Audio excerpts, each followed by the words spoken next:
les élections européennes, pour moi, ont confirmé ce que je disais, c'est que euh, on est, j'allais dire vous, mais enfin, on est tombé dans le piège. C'est-à-dire, moi, j'appelais vraiment une abstention dans tous les sens du terme, c'est-à-dire ne pas aller voter, mais même juste ne pas rentrer dans le débat s'il fallait voter ou pas. J'y ai participé, donc je suis désolé d'avoir participé à cette perte d'énergie énorme qui a fait qu'on s'est dévié de la question qui était la plus importante, qui était évidemment de savoir quoi faire avec le mouvement et de rester concentré sur le mouvement.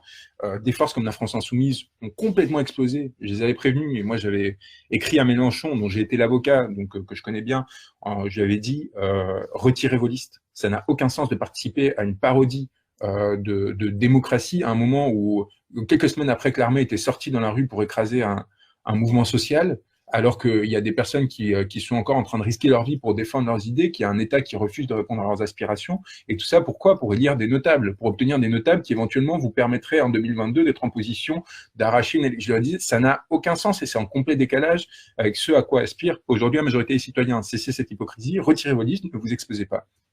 Ils l'ont pas fait. Ils ont porté une ligne social-démocrate, européiste, assez bizarre et bancale, en opération de coup de communication avec Manon Aubry.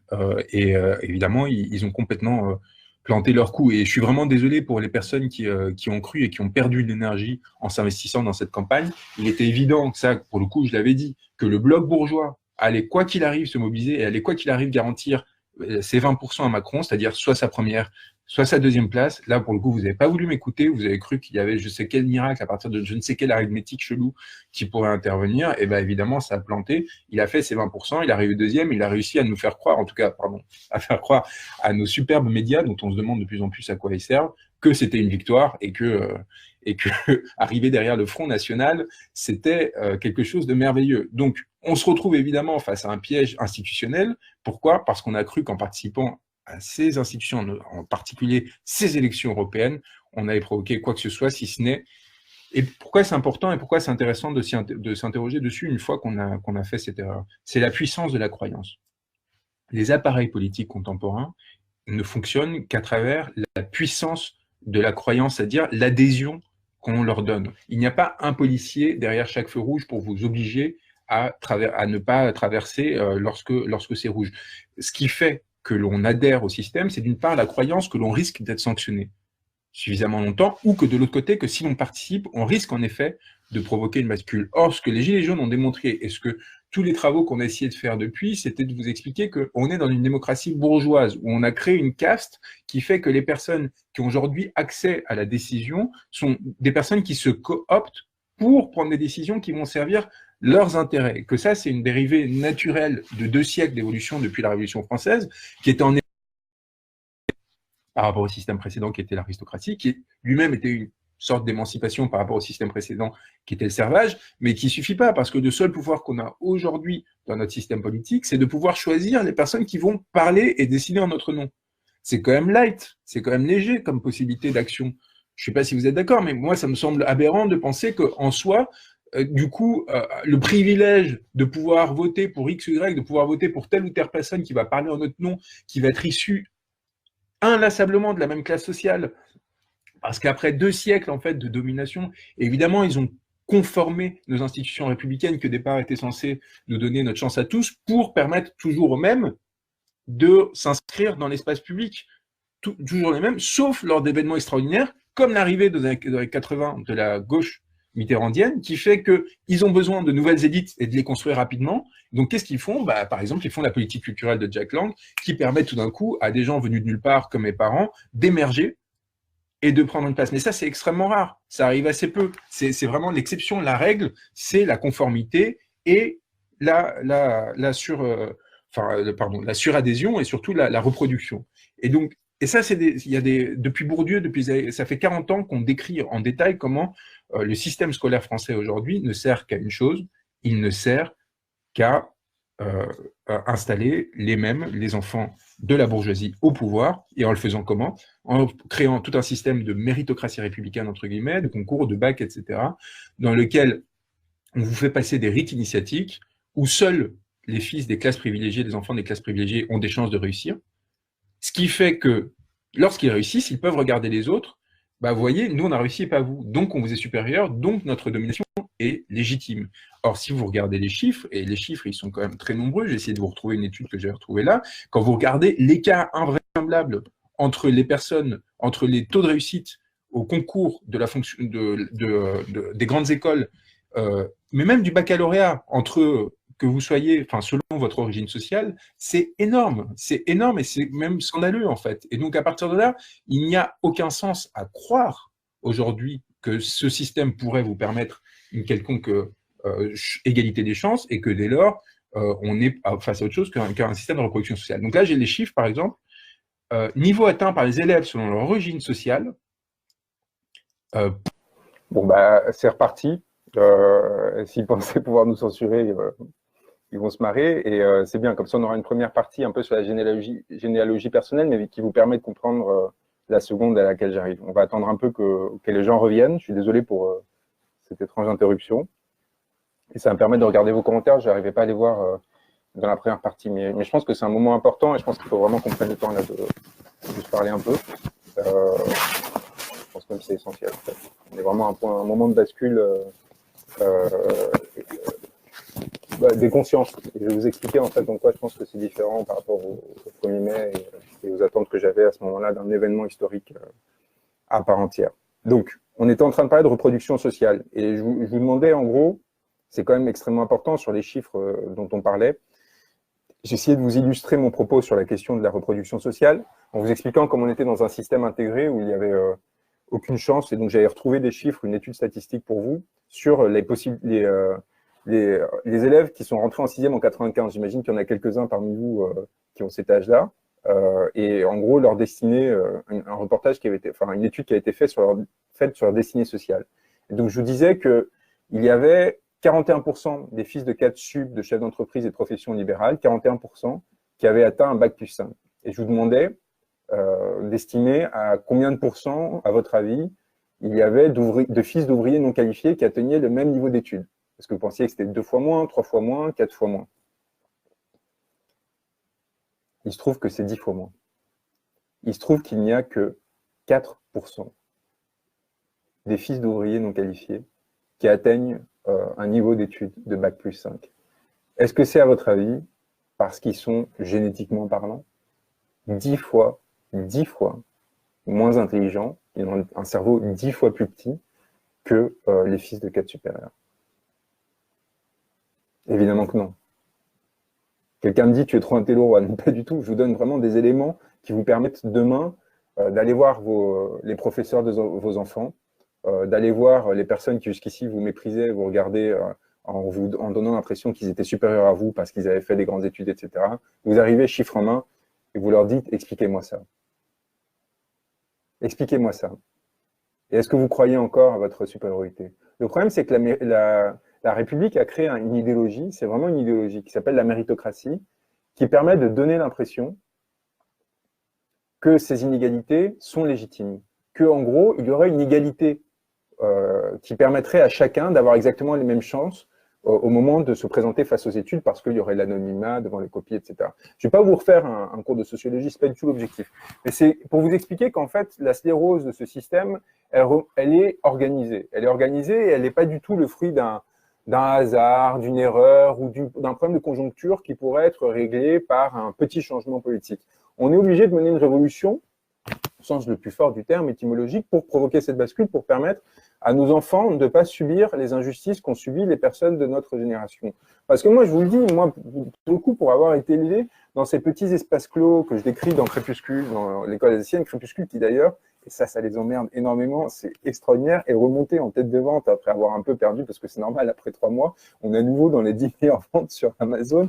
Et alors du coup, je me prends des attaques mais merveilleuses de la part des journalistes. Alors la dernière, c'est Rien de humain dans le monde, qui essaye d'insinuer que je suis antisémite. Alors je souhaite bon courage à cette courtisane de la Ve République, comme je l'ai déjà décrite, pour essayer de trouver des éléments permettant de montrer la moindre ambiguïté à cet égard, évidemment en utilisant un tabou fondateur et important de notre société pour essayer de me stigmatiser, de me sortir. Pourquoi? Parce qu'elle est humiliée par ce que j'ai raconté à son sujet et sur cette forme d'action en tant que tendancière d'ordre qui fait que l'affaire Benalla, en fait, n'est pas du tout une affaire qui permet de l'héroïser, mais au contraire de montrer à quel point elle est dans l'adhésion à un système bourgeois à laquelle elle appartient Complètement. Bref, je referme cette parenthèse, je referme aussi la sous-parenthèse sur Crépuscule qui les explose à nouveau, qui va sortir en poche pour ceux qui voulaient avoir l'objet mais qui n'ont pas voulu le lire en ligne, enfin qui l'ont lu en ligne mais qui voulaient avoir l'objet mais qui ne pouvaient pas se payer à 19 € parce que c'est super cher les 19 € et vraiment je suis désolé qu'il ait été à ces niveaux tarifaires. On va le mettre à 80 000 exemplaires en librairie début octobre.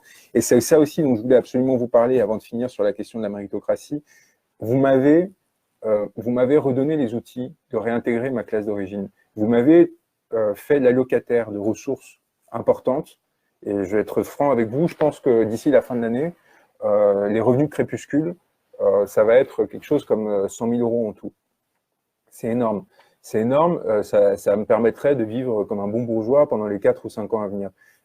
Parce que vous voyez, les droits d'auteur pour les auteurs de livres, c'est 8% du prix de vente, en gros. Et donc, vous savez, Crépuscule avait été mis en libre accès en octobre, donc j'avais pas du tout anticipé qu'un jour, ça me rapporte de l'argent. Et ça m'a donné une grande responsabilité et inquiétude parce que je voyais bien, en fait, que je pouvais me détacher de vous. Enfin, vous y êtes de moi, malgré vous, potentiellement un bourgeois. Et même si j'ai connu des phases de précarité énormes et j'ai découvert ce que c'était le RSA après avoir été pendant à Pôle emploi, c'est-à-dire avoir vu mon dossier traîner pendant 5 mois, la violence de ces gens-là. Alors, ça sera jamais pareil à quelqu'un qui a... Mais c'est pas la question. C'est-à-dire, même si j'ai connu ces épisodes vraiment traumatiques qui, à mon avis, font que j'ai cette sensibilité particulière qui fait que j'insiste avec autant de façon systématique sur ces questions et surtout, je comprends pourquoi les personnes qui nous gouvernent aujourd'hui s'en fichent complètement parce qu'eux-mêmes n'ont jamais été, parce qu'ils n'ont jamais pris des risques comme ceux que j'ai pris moi avec Wikileaks et du coup, ils ne seront jamais confrontés à ces questions-là. Bon, bref, on s'en fiche. Je referme le truc, mais pour vous dire que vous m'avez potentiellement, vous me redonnez les clés de rentrer dans ce système qui, parce qu'il est avide d'argent, fait que même aujourd'hui, des maisons d'édition qui n'auraient jamais publié ce bouquin veulent le sortir en poche. Et on a eu 3 offres pour le sortir en poche. Vous vous rendez compte, le livre de poche, j'ai lu, et Point Seuil. Seuil qui avait refusé le manuscrit en janvier parce qu'il trouvait que c'était ambigu, trop radical, etc. Donc, par l'argent, ces gens-là reviennent et surtout me donnent la possibilité de m'institutionnaliser parce que dès le moment que vous êtes sanctionné par une grande maison d'édition parisienne, mais évidemment, vous avez toutes les portes ouvertes et dès le moment où vous vendez, parce qu'on a quand même mis 100 000 bouquins en librairie, hein, je ne sais pas si vous vous rendez compte du miracle du truc, bah, théoriquement, enfin maintenant, vous êtes capable de faire tout ce que vous voulez. Et donc, mon obsession, depuis, et c'est pour ça que j'ai pris le temps aussi de revenir vers vous, mon inquiétude, c'est comment ne pas trahir, comment ne pas redevenir ou pas devenir ce bourgeois-là que j'ai tant décrié. Et ça, c'est un truc super compliqué et je compte vraiment sur vous pour m'aider à me guider là-dessus. Et donc, c'est pour ça que j'ai énoncé ce projet de Jupiter que j'ai mis un peu en pause parce qu'il fallait que je finisse cette plainte devant la Cour pénale internationale, dont vous avez peut-être entendu parler, super importante, sur laquelle on travaillait depuis 2 ans, qui montre pourquoi est-ce que 14 000 personnes sont mortes, quelle que soit notre opinion sur la politique migratoire, sur le fait qu'il faille intégrer ou non des personnes, mais sur le fait qu'on a volontairement fait mourir ces personnes-là. Bon, bref, tout un système sur lequel on pourrait parler à côté, qui m'a amené à penser que des dirigeants de l'Union européenne devraient aller en tôle, encore une fois. Je pense que c'est un peu ma manie en ce moment, après avoir vu un système judiciaire qui écrasait toujours les plus faibles. J'ai vraiment envie de voir ces personnes-là qui passent leur temps à faire des petits cocktails avec les juges et compagnie à Bruxelles, à l'AS, se retrouver un jour dans la position du petit milicien congolais ou du casseur de vitrine gilet jaune ou enfin bref, vous voyez. Donc, obsession. Comment ne pas devenir un capitaliste, au sens large du terme, quelqu'un qui va faire fructifier son capital, et donc à réinvestir dans Jupiter, mais pas seulement, ça suffira pas. Et donc moi, je pense que je vais continuer de différentes façons. La première, évidemment, c'est avec Julian Assange. J'ai un bouquin sur Wikileaks que je vais sortir, que j'avais écrit ces 2 dernières années, qui est super important aussi, qui va sortir en janvier, qui va être exigeant, pas un essai assez lourd, mais qui va permettre de comprendre de l'intérieur comment fonctionnait la machine. Et aussi un dernier travail d'écriture, parce que moi, j'ai été formé par ça. Moi, la société m'a donné ces moyens-là, c'est-à-dire d'apprendre à écrire et de se maîtriser la langue pour pouvoir transmettre des savoirs, des connaissances, des critiques, pour qu'après les populations décident. Un roman sur la bourgeoisie, un roman qui serait plus une autobiographie sur comment est-ce qu'on vit de l'intérieur ces mondes-là et quels sont en fait les rapports sociaux, mais aussi amoureux, etc., qui permettront d'écrire. Il écrit, hein, donc vous inquiétez pas, je vais pas partir dans un... Enfin bref. Mais je vous raconte ça parce que pour vous dire que voilà, et qui va être extrêmement violent parce qu'il va exposer de l'intérieur l'intimité de ces espaces-là. Il va vous permettre de voir comment de l'intérieur, en fait, se façonnent ces pouvoirs et comment à l'intérieur des familles, à l'intérieur des écoles, à l'intérieur des appareils de pouvoir, les relations entre ces individus interviennent. Et ça, c'est quelque chose qui a, à mon avis, jamais été fait, en tout cas depuis Balzac, qu'il faisait toujours de façon romancée. Et moi, je vais le faire en fait en racontant la réalité, tout simplement. Bref, tout ça, c'est la partie la plus bourgeoise. Hein. Le mec qui s'amuse à écrire des bouquins, bon, très bien. Arrive le côté action politique, qui est peut-être le plus important aujourd'hui. On est donc dans le ressac des élections européennes, où j'espère on a compris que la solution n'était pas passée par là, et dans un moment où on est en train de se poser la question de s'y aller au municipal. Moi, je pose une condition. Évidemment, en théorie, j'ai le pouvoir sur rien, chacun décidera comme il le souhaite, mais si on va au municipal, c'est pour être dans une perspective révolutionnaire, et je ne me paye pas de mots en disant ça, c'est-à-dire qu'il nous faut par exemple à Paris un Étienne Marcel. Il nous faut quelqu'un qui veuille prendre Paris dans le but de faire tomber le régime dans la foulée. Étienne Marcel, pour ceux qui sont parisiens, il y a une station de métro dans la ligne 4, qui ne se demandent peut-être pas qui c'était. C'était l'équivalent du maire de Paris au XIVe siècle, le prévôt des marchands, qui à un moment, parce qu'il sa famille s'est fait arnaquer par la famille royale, décide de renverser la famille royale et de se mettre du côté des populations parisiennes. Et donc, il se fait élire, en fait, prévôt des marchands pour provoquer le renversement de la royauté et pour instaurer, en gros, soit une autre forme de régime, soit des personnes qui défendent les intérêts des populations. Et donc, il faut avoir conscience de la géographie des lieux. La géographie des lieux parisiens fait que, aujourd'hui, si vous prenez la mairie de Paris, y compris sous forme électorale, vous avez une puissance extraordinaire qui vous permet, en fait, de rentrer dans un rapport de force avec des pouvoirs politiques existants qui va vous permettre, en fait, d'occuper l'espace, de vous légitimer et en même temps de provoquer, d'accélérer une bascule qui, à mon avis, n'interviendra pas électoralement. Parce que si on attend 2022, c'est mon opinion et je pense que ça mérite d'être discuté. Je ne vois pas aujourd'hui, en 2022, comment est-ce qu'on pourrait porter un candidat qui ne serait pas un candidat de l'oligarchie? Comment est-ce qu'on pourrait porter un candidat, y compris Saint-Ruffin, hein, qui aurait le poids suffisant, la capacité suffisante à irriguer la société et qui pourrait provoquer cette bascule. Et donc, à partir de là, moi, je pense que, encore une fois, au lieu de refaire l'erreur des européennes, à mon sens, il faut que l'on se concentre sur la façon d'accélérer l'effondrement de ce régime. Et l'une de ces façons, c'est éventuellement, si l'on souhaite participer au municipal, c'est de participer au municipal dans une modalité insurrectionnelle, c'est-à-dire dans la perspective de faire élire quelqu'un qui, à Paris, utilisera les ressources pour provoquer cette bascule. La deuxième dimension de cette pensée sur la question des municipales, c'est en province, ce qu'on appelle la province. Dans les grandes villes de province notamment, est-ce qu'il ne faudrait pas reproduire la même chose? Et là, je tiens à rendre un hommage extraordinaire à Montpellier, où je me suis allé quand même 4 fois donner des conférences, hein, parce que moi, j'ai donné un nombre de conférences à l'élection pendant ces 3 mois, ce qui m'avait un peu épuisé, je pense que vous l'aviez remarqué. Je suis désolé du coup d'être devenu un moulin à parole pour compenser depuis. Des villes comme Montpellier ont parfaitement compris que la seule façon de provoquer une bascule, c'était de faire tomber les préfectures. D'accord? Et donc, ils se mobilisent de façon massive, de façon à faire tomber les préfectures. La dernière fois, samedi dernier, il y a quand même plus de 2000 personnes qui sont rendues vers la préfecture et qui n'étaient pas en mesure de provoquer cette bascule à ce moment-là. Mais là où c'est intéressant, c'est qu'en fait, ça permet de s'autonomiser de la perspective parisienne. C'est-à-dire que si c'est bloqué à Paris, parce qu'en effet, vous avez y compris l'armée qui est mobilisée pour... Il faut penser à s'autonomiser politiquement. C'est-à-dire il faut penser à recréer des souverainetés politiques à une échelle inférieure, de façon à faire avancer au plus vite le projet. Et on réunifiera l'ensemble quand il faudra à l'échelle nationale. Ça, c'est une question qui interviendra dans un second temps. Donc ça, c'est, pour moi, du coup, la question municipale ne doit être envisagée que si l'on marche soit à Paris, en concentrant nos forces à Paris, et il faut s'organiser très vite, de façon à provoquer un blitzkrieg.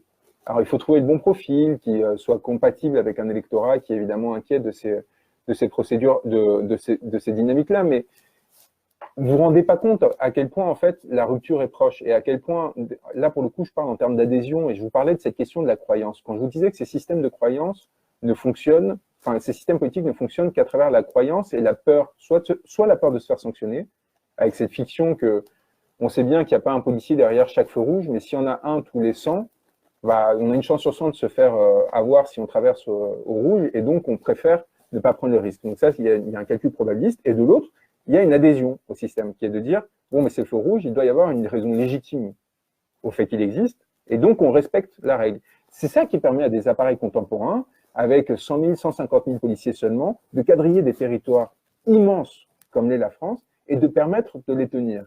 Or, si vous avez un effondrement de leurs croyances, soit dans le fait que l'on ne croit plus que l'État soit capable de sanctionner les personnes qui ne respectent plus la loi. Et ça, c'était la grande panique du pouvoir macronien. C'est pour ça qu'ils ont autant investi dans les forces de l'ordre pendant le mouvement des Gilets jaunes pour empêcher que le mouvement des Gilets jaunes émerge. D'accord? Donc ça, c'est la première étape. Et soit, de l'autre côté, vous avez tout simplement une désadhésion aux objectifs du système. Et si vous avez la combinaison des deux, vous avez tout simplement un effondrement du système. C'est ce qui a failli se passer en France pendant ces quelques mois. On est en relapse, on est à un moment de recul qui est normal, qui est nécessaire, mais qui pour moi est de l'ordre de la trêve. C'est-à-dire nous, pendant ces 5 mois, ce qu'on a fait, c'est qu'on s'est compté.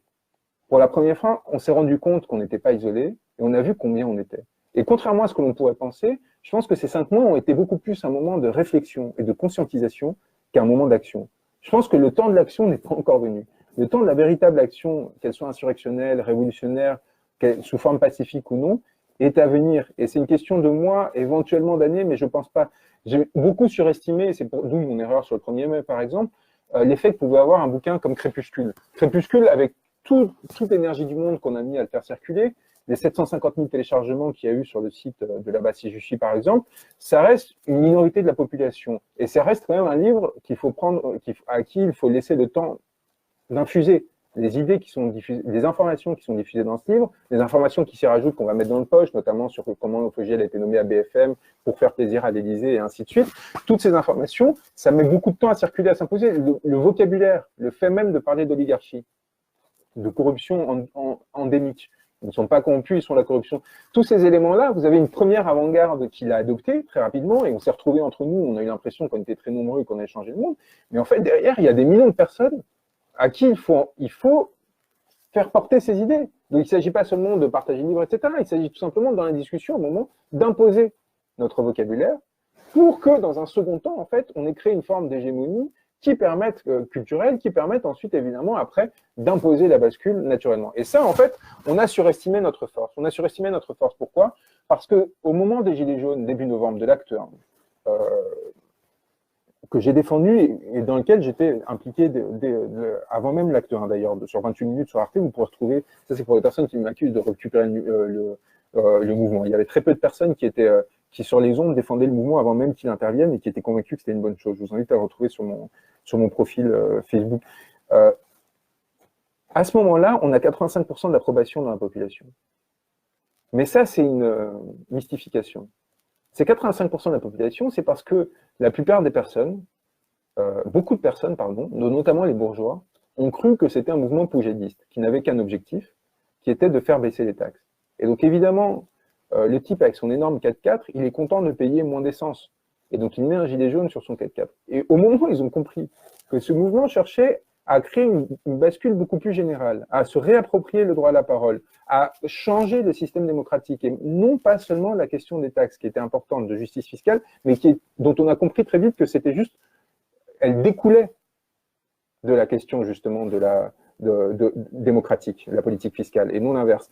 Eh bien, à ce moment-là, on a perdu toute une partie de cette population, parce qu'évidemment, ces gens-là ne veulent pas lâcher leur pouvoir et leurs privilèges, et on ne les retrouvera pas, ces personnes-là. Donc il faut se contenter d'avoir cette masse quand même importante, qui est 50% de la population qui nous soutient, et à partir de là, construire quelque chose qui nous permettra justement de provoquer une bascule insurrectionnelle. Il y a aujourd'hui, dans ce pays, un travail de diffusion des idées à faire. Il y a des millions de personnes qui ont émergé aux politiques grâce aux Gilets jaunes, qui ont appris qu'il y avait d'autres façons de faire de la politique, d'autres façons de penser, d'autres façons de participer à la collectivité. Il y a évidemment une contre-réaction bourgeoise qui vise à écraser ce mouvement, qui vise à le soumettre, qui vise à vous faire croire que 4% des fils d'ouvriers qui font Bac+5, c'est normal, parce que les ouvriers et les fils d'ouvriers doivent rester à leur place, et les bourgeois et les fils de bourgeois doivent rester à leur place. Si ceux qui faisaient Bac+5 avaient les mêmes salaires que des personnes qui faisaient des CAP, etc., ça serait très bien. Sauf qu'en fait, évidemment, derrière, qu'est-ce que ça produit? Ça produit, au-delà de l'impossibilité de l'émancipation, ça produit évidemment des inégalités extrêmement violentes. Et donc, dans ce système-là, cette conscientisation, le simple fait de savoir ça, ça vous met en fait dans un rapport différent aux politiques qui les fait trembler et qui ne va pas changer. Et donc, à partir de là, maintenant, le comment. Donc la question des municipales, ça c'est une chose. La question de la mobilisation sociale, est-ce qu'il faut continuer à manifester tous les samedis ou pas? Moi, je ne me suis jamais postulé en leader des Gilets jaunes, donc j'ai pas d'instruction à donner, et vous le savez mieux que moi. C'est à vous, chacun, en présente. Ce que je note, c'est qu'on est plus nombreux à se regarder, à discuter entre nous sur Internet en ce moment, que à se mobiliser dans la rue. Je pense que c'est lié à un facteur. Facteur, encore une fois, qu'on est dans une trêve, c'est-à-dire non pas dans une victoire du système existant, contrairement à ce qu'ils disent, ils ont perdu leur capacité à faire violence, symboliquement parlant. Ils continuent à avoir les armes, mais plus les armes symboliques. C'est-à-dire leur capacité à nous mépriser, à nous ostraciser, la capacité d'Emmanuel Macron à nous faire croire qu'on n'était rien, à nous humilier, c'est tombé, et ça ne reviendra pas, parce qu'on s'est rendu compte qu'on était des millions. Et on s'est rendu compte que nos échecs n'étaient pas nos échecs, mais les échecs d'un système qui, depuis la crise de 2008, avait été dans l'incapacité complète de se régénérer. Et donc, à partir de ce mouvement de bascule qui est intervenu sur le plan symbolique, eh bien, il y a eu évidemment une éruption et une force très forte comme ça qui s'est mise en place, qui évidemment a échoué parce qu'il nous manquait en fait peut-être l'organisation, la structure ou tout simplement la certitude de savoir où l'on allait. Et il y a maintenant, évidemment, le temps de la respiration. On a montré de quoi on était capable, on a revendiqué nos droits, on a revendiqué notre dignité, on leur a montré qu'ils avaient perdu ce monopole sur ce qui est de dire juste et de dire vrai. Et évidemment, ils se sont retirés là-dessus, ils ont essayé de nous écraser par la violence, ils ont compris que ça ne fonctionnerait pas, ils ont calmé le jeu à travers ces grands débats, ces élections européennes qui combinaient encore avec une répression, mais qui devenaient accessoires à ce système de reprise de contrôle symbolique. Et aujourd'hui, on se retrouve dans un moment où on est épuisé, mais des deux côtés. Des deux côtés, où il faut nous régénérer et où en gros, on est en train de préparer la bataille qui vient. Et eux, ils veulent que la bataille se mène sur le champ électoral pour une seule raison. Si elle se mène sur le champ électoral, ils obtiendront leur duel entre Macron et Le Pen. Et nous obtiendront à nouveau, du coup, quoi? La possibilité de ne pas nous laisser le choix. Donc nous, il faut qu'on résiste à cette bascule, il faut qu'on résiste à ce système oligarchisant, parce que je vous rappelle que Le Pen, avec tout son discours anti-système, c'est quelqu'un qui s'est construit grâce à un don d'un millionnaire, son père, pardon, qui lui-même a donné en héritage ce système politique à sa fille. Enfin, je veux dire, on peut faire mieux en termes de progressisme et de construction justement d'une alternative démocratique. Et donc, il y a une bascule à créer. Alors là, en plus, ils ont un petit avantage, l'essence va baisser dans les semaines qui viennent à cause des cours de l'essence, mais à partir de la rentrée, va se mettre en place un bouillonnement de plus en plus important avec les urgences, l'éducation nationale. La crise est systémique, leur politique mène à une crise de plus en plus systémique. Et à partir de là, il va falloir réussir une conjonction des forces, mais il ne faut pas préempter, c'est-à-dire il ne faut pas se dire d'abord on fait la convergence et ensuite, vous voyez, il faut laisser les choses s'installer naturellement. Il faut absolument sortir de ce vocabulaire gauchiste complètement délirant, comme quoi il faudrait agglomérer d'abord tout le monde, mettre tout le monde d'accord et ensuite provoquer la bascule. Il faut tout simplement provoquer cette bascule et ensuite s'organiser comme on l'a fait dans toutes les révolutions.